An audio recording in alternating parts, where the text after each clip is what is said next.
আসসালামু আলাইকুম। দূরের কাছে যে যেখানে বসে এই মুহূর্তে ভিডিওটা দেখছেন তাদের সবাইকে মাহফুজা কিচেন ভিডিওতে ওয়েলকাম। আজ খোলা পিঠা করেছি, দেখতেই পাচ্ছেন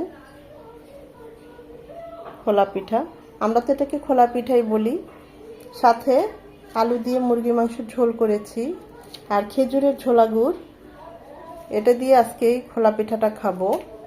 এই শীতে একদম গরম গরম একদম প্যানের থেকে উঠিয়ে এই পিঠাটা খেতে হয়। এটা এতটা মজার এবং গরম গরম খেলেই এটা টেস্ট বেশি ভালো পাওয়া যায়। খুবই সহজ, একদম ইনস্ট্যান্ট করা যায়। কতটা লোভনীয় হয়েছে দেখতেই পাচ্ছেন। অসম্ভব মজার এই খোলা পিঠাটা। তা আমি কিভাবে খোলা পিঠাটা করেছি সেটাই আজকে আপনাদের সাথে শেয়ার করব। কথা না বাড়িয়ে আমরা মূল ভিডিওতে চলে যাই।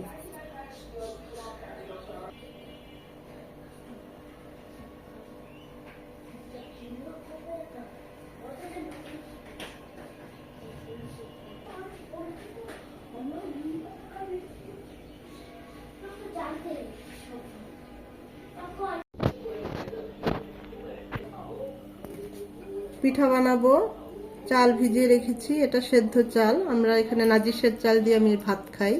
ভাতের চালটাই ভিজিয়েছি। খোলা পিঠা বা খোলাসা পিঠা যে যেটা বলে সেটা তৈরি করার জন্য আমি এখানে ভেজা চালের গুঁড়ো দিচ্ছি 2 কাপ। ভেজা চালের গুঁড়ো মানে চালটা ভিজিয়ে যে চালটা গুঁড়ো করা হয় সেটা।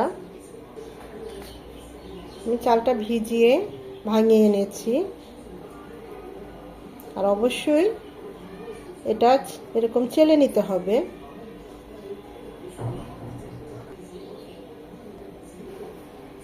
ছাঁকনিটা ছোট, তাই 1 কাপ 1 কাপ করে চেলে নিচ্ছি।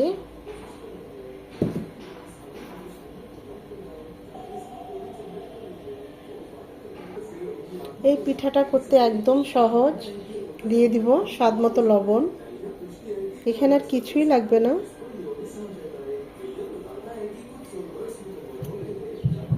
লবণ দিয়ে চালের গুঁড়ির সাথে একটু ভালোভাবে মিশিয়ে নেব। এটা আমার শ্বশুরবাড়ির পিঠা, মানে নোয়াখালীর পিঠা। আমার শ্বশুরবাড়ি নোয়াখালী। তো আমার শাশুড়ি তো মাটির খোলায় করতো, আমি ফ্রাই প্যানে করব। ওনাদের এই শীতে এই পিঠাটা করবেই বহুবার, মানে সকালে বিকেলে এটা ওনাদের একটা রুটিনের পর্যায়ে পড়ে যায়। কুসুম গরম পানি, এখানে অবশ্যই গরম পানি ব্যবহার করবেন, নর্মাল পানি না। অল্প অল্প করে দিয়ে ব্যাটারটা গুলিয়ে নেব। আমি আবারও বলছি, এটা অবশ্যই কুসুম গরম, মানে এর চেয়ে প্রয়োজন একটু বেশি গরমটা দিবেন, ফুটানো না, তাহলে কিন্তু আবার চালের গুঁড়িটা একদম সেদ্ধ হয়ে যাবে। আর আমি এখানে চালের গুঁড়িটা নিয়েছি আমার ভাতের চালের গুঁড়ি। ভাতের চালটা দিয়ে গুঁড়ি করেছি, নাজিসের চাল, যে চালটা আমি ভাত খাই। চাইলে আতপ চাল বা যে কোনো চাল গুঁড়ি হলেও হবে, পোলার চালের গুঁড়িও নিতে পারেন। এভাবে অল্প অল্প করে ব্যাটারটা করে নেব। ব্যাটারের কনসিস্টেন্সিটা এরকম হবে। এখানে আমরা আরও ডিম দেব, তখন আর একটু লিকুইড হবে।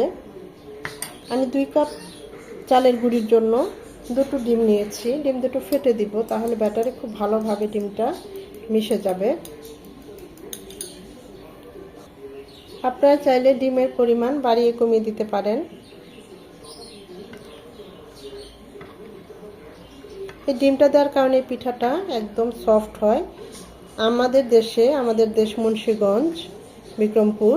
তো সেখানে আমরা এই যে মানে গোলাটা, এটাকে কি বলে, ব্যাটারটা আমরা করি এই লবণ দিয়ে মাখিয়ে, যেটা চাপটি বলি আর কি, মচমচে হয়, সেটাকে আমরা চাপটি বলি। আর এখানে এসে দেখলাম যারা এই ডিমের সাথে মিশিয়ে এটাকে খোলাসা পিঠা বা খোলা পিঠা বলে, খোলায় করা হয়। এই পর্যায়ে লবণের টেস্টটা করে নিতে পারেন। এখানে আর কিছুই লাগবে না, এই 2-3টা উপকরণ দিয়ে পিঠাটা খুবই মজা হয়। এটা চুলা থেকে বানিয়ে চুলা থেকে নামাতে নামাতে শেষ হয়ে যায়। পিঠাটা এত মজা হয়।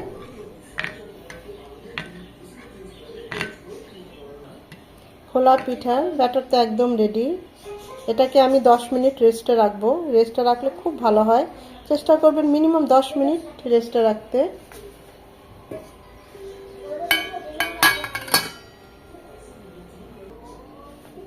10 মিনিট পর ব্যাটারটা আরেকবার এভাবে ভালোভাবে নিচের থেকে নেড়ে নিতে হবে, নিচে দেখবেন জমে যায়। অবশ্যই এভাবে যতবার আমরা পিঠাগুলো বানাবো এভাবে নিচ থেকে ভালোভাবে নেড়ে নেবেন। আমরা এখন পিঠা বানাতে চলে যাব।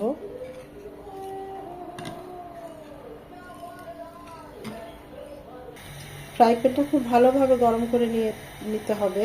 যদি মাটির খোলায় বা কড়াইয়ে করেন, একটু পানির ছিটা দিয়ে সেটা ভালোভাবে মুছে আবার একটু তেল দিয়ে মুছে নিতে হবে। আর যেহেতু আমি ফ্রাই প্যানে করছি, এগুলোর দরকার হবে না।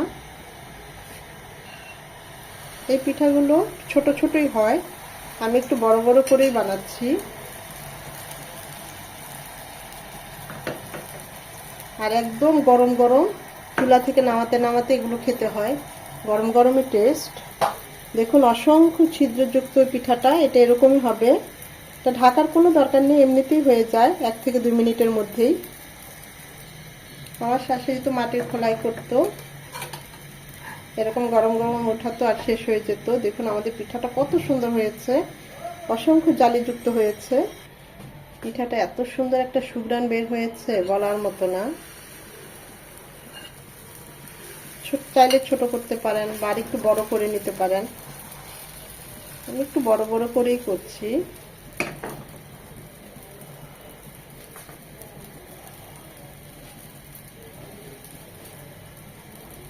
অসম্ভব মজার। আমার মতো কে কে এরকম চুলা থেকে এই পিঠা শেষ করে ফেলেন, কমেন্ট করে অবশ্যই জানাবেন। এই পিঠাটা মূলত চুলা থেকে শেষ হয়। আমার হাজব্যান্ড দাঁড়িয়ে থাকতো পাশেই, আমার শাশুড়ি বানাতো আর খেত। দেখুন কত সুন্দর হয়েছে, মাশাআল্লাহ। খেতে অসম্ভব মজার, একদম ঝটপটে ইনস্ট্যান্ট এই পিঠাটা বানানো হয়। আমি আপনাদের পিছনটা দেখাচ্ছি, কতটা সুন্দর হয়েছে পিঠাটা, কতটা জালিযুক্ত। আমি আরো একটা পিঠা বানিয়ে দেখাচ্ছি, দেখুন কত সুন্দর হচ্ছে মাশাআল্লাহ পিঠাগুলো।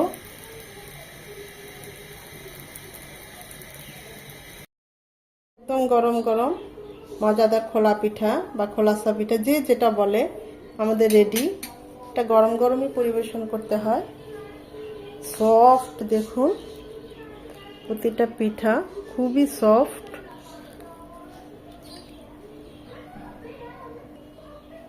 আমি তো আলু দিয়ে মুরগির মাংসের ঝোল করেছি আর খেজুরের গুড় মানে ঝোলা গুড়, সেটা দিয়ে সার্ভ করছি।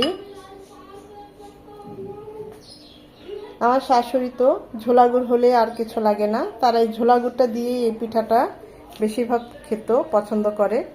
এখন উনি নেই, ওনার কথা খুবই মনে পড়ছে। আশা করি এই শীতে আজকের এই ভিডিওটা আপনাদের ভালো লেগেছে। যদি ভালো লেগে থাকে লাইক কমেন্ট শেয়ার করে দিবেন। আর এইভাবে কারা কারা খোলা পিঠা খান তারা কমেন্ট করে অবশ্যই জানাবেন।